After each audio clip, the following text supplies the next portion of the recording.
This here is the boat race 2018. For this video, the only thing I care about is what are these guys doing to and with their boats? And how does it affect boat speed? Is there something we can visibly tell as a difference? And there is. Follow me. That's such a cool race and so interesting to analyze one of the key principles in rowing that is true with every boat class. Now stay tuned. Release my love somehow. My questions need your answer. Give them to me now. Pain inside is way too much. Just want to hold you and feel your touch.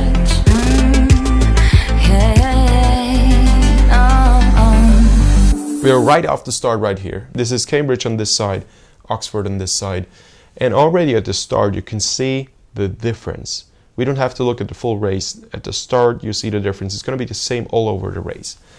And the reason why I want to focus on the start sequence is because here it was not clear who's going to win for both of the crews. So they really had to fight. Later on the positions are quite clear, so I think Cambridge takes it a bit easy, just really tries to stay ahead of the game. In Oxford, I don't know if they actually were convinced they could come back. To me it seemed whatever Oxford did, Cambridge had an answer, of course, if you see your opposition. Now, I'm going to switch to slow motion. We see Oxford right here. And to me, it seems like these guys are not using the hip momentum at the right point of time. I'm talking about when you are at the catch, right here. What you want to do is have a quick catch and then hang loose, add the hip motion, and then finish with the arms without a lot of drama. What they do on a consistent basis throughout the entire crew is to use hip motion already at the catch. I know that some coaches say that this makes a lot of sense in large boats because the boat speed is so high. But as a matter of fact, let's look at the things that happen if you do that. At the catch, all you want to do is bring the blade in the water, have it sit and stale there. So to me, dropping the blade is almost too much. It's just placing the blade. And it doesn't matter how quick that boat is going, it's the same procedure. And then what you want to do is have a very stable hand and just have the blade sit in the water.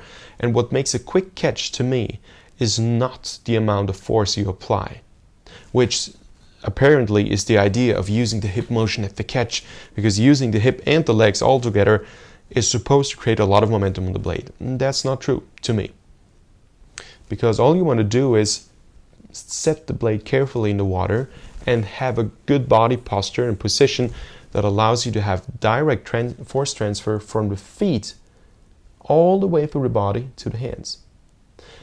Any position change right now at the catch would result in your hands changing height position and of course in your blade changing height position in the water.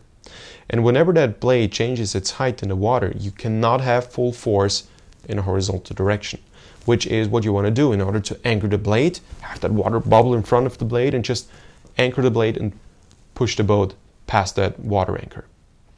So what happens right here is a change in hands right now. One, another change trying to connect and looking for resistance, and that hip motion is going up. As the hip is going up, there's another thing that happens. You add so much motion that your legs, which are in a quite uncomfortable position right now to apply a lot of force. Anyone who's ever tried to do deep squats with the same amount of weight as with regular squats knows what I'm talking about. The lower you come with squats, it just becomes unbearable. Any degree deeper is just so hard to do. So why would you actually slow down your legs here at the catch with adding too much motion here from the hip? And additionally, if you bend your arms, your legs will never be able to run the full force through the body they could use, because the arms are now the weakest link already there in place. If you had your arms somewhat stretched, you could transfer more force. If you bent them, you cannot transfer that much force. And this is what we see right now. That hip motion is gone. You cannot use it anymore. And all you can do is have a leg-arm transition. And legs as the strongest lever you have in your body, and arms as the weakest one, that's not going to work. Somewhere, if you look at the force curve, it's probably going like up and a long downgrade. It may look different than an erg, but these linear pull ergs don't tell you what happens in the boat. It's so different. So this is for me the greatest difference. The Cambridge guys are doing this a bit better. Now let's have a look at someone else in the Oxford boat, because to me this is almost like a technique handwriting. Catching, bringing the upper body up, using the hip lever,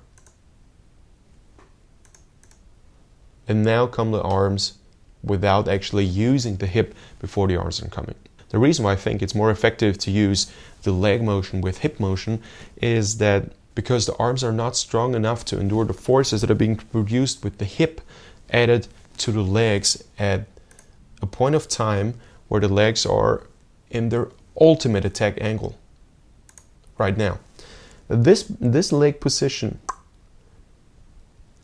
if you could do a deep squat with 120 kilos, if you could do a regular squat with 150 kilos, you could probably do almost 200 kilos in this position because that angle is so good. This is the angle of walking every day, so you carry around your full body weight every day in a knee angle and about this degree. So if you add with a very strong lever of your legs right here, a very effective hip motion, just a short whoop, open, not quick, just effective, like a swing. What happens is that you create a lot of force on the blade, and the blade is in a perfect angle to attack. It's a 90-degree angle to the boat. Blade, blade, blade, blade, 90 degree. There is no better angle you can have. So naturally, if you would use the legs and then have the hip motion come with the legs, you don't slow down your legs because they're so strong in this angle. Additionally, the blade is in the perfect angle to attack. And that hip motion right now is so effective that it can actually pave the way for the arms, which are the weakest but the quickest element of the 3 leg strong arms. But what happens here is a leg to arm transition. So there's something missing in the middle. Plus the hip comes in a way at the catch, bringing the hands up, making the blades go deep. And of course this is not effective. And this handwriting is, for me, visible with most of the Oxford crew. Now, just another thing why I'm so keen about this hip motion. If you throw a tennis ball, what do you want to do? You go back and then you swing forward and you come forward, and the last instance you want to use the hands. And the hands, for me, getting that extra motion is like the hip at the last instance. The fingers are probably your arms. They don't have a great effect. But they transfer the force to the ball, of course. This is what the arms also do in a boat. But this one is the hip motion when throwing the ball. Nobody actually throws a ball this way. Hip motion and then go forward. It doesn't, because it doesn't make a ball go quick. It is visible. You cannot throw as far. Again, hip motion and now push forward. It's not going to work. It's like going forward now, then pushing, and then try to do something with the fingers. And this is about what I see here. And I'm not trying to ridicule anyone, because this is a very high level race, and these guys are having a phenomenal race, although getting second. This is one of the highest ranked university races in the world. Still, if you want to learn from the best, you have to look right there. And to me, there is a problem with the force transition. Let's have a look at Cambridge.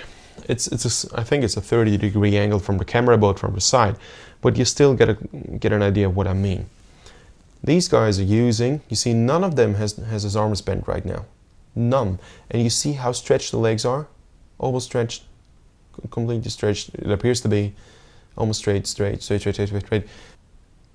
these guys are actually very effective. Now with the hip motion comes the arm motion. And this is exactly like you would throw a ball. And this is what people have done for, I don't know, since Stone Age. So this is something that makes sense. It's something from a biomechanic point of view that's just logical. And the arms simply finish off the stroke. Now have a look at the catch. Little change. They stay where they're supposed to stay. That strokeman especially, great job here from a technique point of view. Anchors and stays in place. There is no early using of the hip. And I see this handwriting throughout the entire crew. That makes a huge difference for me. And to me, this is the reason why Cambridge wins. I don't know anything about their physiology. I don't know anything about their body height. I don't know anything about their ERG scores, because ERG scores don't really matter for me. It has really nothing to do with rowing in terms of competitive rowing that is really rowing a boat. This is just some motion that has remotely something to do with rowing. And for me, this is so beautiful to watch that things do make a difference. It is in a long distance race, it has a huge impact. If you have seen one of the few videos I did on the World Championships in Sarasota 2017, I tried to point out that hip transition, that extra acceleration of the boat you can generate when using the hip at the right point of time. And it actually pays off already in a 2K race. So why on earth shouldn't it pay off in a long distance race here, such as the boat race, where you race 16 minutes and more? But I must pay my tribute to Oxford, because they have huge fighting spirit. I like the way they fight and fight and fight and fight. I don't know, it feels bad coming second in a 2-horse race, and you feel it. I mean, your coxswain can be awesome, but you feel it, that there's no way you're gonna come back. You don't even see that, splashes anymore from the crew that's leading. That race is basically over, and you have to motivate yourself to pull through. I think you guys did a great job in the Oxford boat. You worked as hard as anybody could work, and raced the race with honors. For me, that was a very cool point, and I pay my tribute and in terms of respect, because it's just a great job. But also a great job to Cambridge, and also to their coach. I don't know any one of these guys personally, but whatever they've done, it works. And this is power and technique combined. I think they could use that hip motion a bit more effective, and this guy here is very tall, so he has a hard time to use that hip motion, which shows to me that you actually can be almost too tall to row effectively. But Cambridge is doing an awesome job in terms of combining technique and physiology very well. It's a good mix, and it's also great to see how harmonious they stay. I mean, of course, if you are in the lead in the boat race and you see your position always ahead of you, you have time to think about technique. But this is why I wanted to show you the technique difference already at the start, because this is where Cambridge did it differently. And to me, this is the reason why they just were inching ahead. And the point why Cambridge didn't go even farther and wasn't inching consistently over the entire race ahead is because I think they settled a bit. Probably not intentionally, but subconsciously there was something going on. If you're not head-to-head, you really go for, play safe, and this is what they did. Just want to bring home that victory. So I hope you enjoyed that video as much as I did. Cool race. I'm looking forward to the next boat race. Yeah, if you have not already subscribed to the channel, please do so. I plan to bring a lot more content over the entire season, and I'm looking forward to see you guys again. Have a good day. Bye-bye.